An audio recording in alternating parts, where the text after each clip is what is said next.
Okay, hello friends, parents, and students. For this experiment, we're going to be looking at a little bit of at-home chemistry by taking a peek at the ever classic mixing baking soda and vinegar.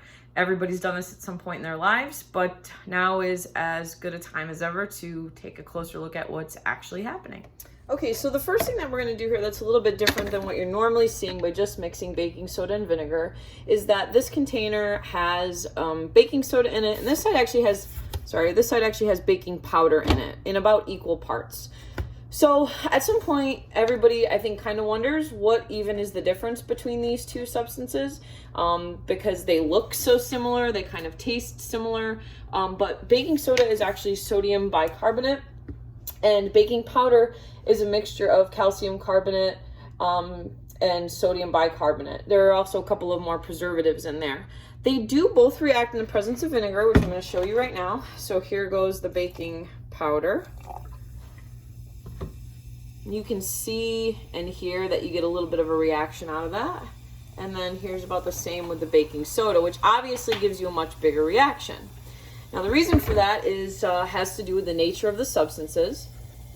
But what you can take a look at just from noting the way that the reaction goes is that this one actually has a bigger one, and you can make some observations as to pieces of evidence that a chemical reaction is happening. So some of the pieces of evidence are obviously the fizzing. That shows the release of a gas. In both of these cases, that is carbon dioxide gas that's being released, so it's not flammable or anything like that. The second thing that you might notice is that it makes a sound. So that's some of the chemical energy being converted into sound energy, which is kind of cool. So outside of just making observations as to what happens when you mix the baking soda and the baking powder with the vinegar, clearly we identified ways that we can tell that a chemical change is happening by the fizzing and the sound. There are a couple of other experiments that you can do with this.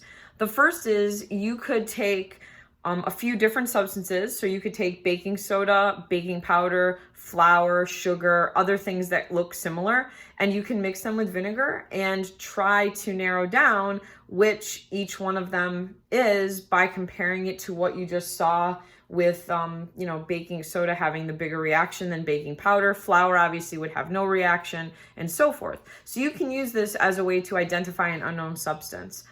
Another thing that you can do that's really cool with these two different substances is substitute them out for one another as part of a recipe. So you can make, say, like a cookie recipe where if it calls for baking powder, you use baking soda instead. You could also omit either of them and just see what cookies will do if you don't add them in. So the thing that each of these actually does when you bake with them is, just like you saw there, it releases that gas, that carbon dioxide gas. And as that gas moves through the batter, it causes the batter to rise, giving your cookie or your cake or whatever that height, that, how it grows when you put it in the oven.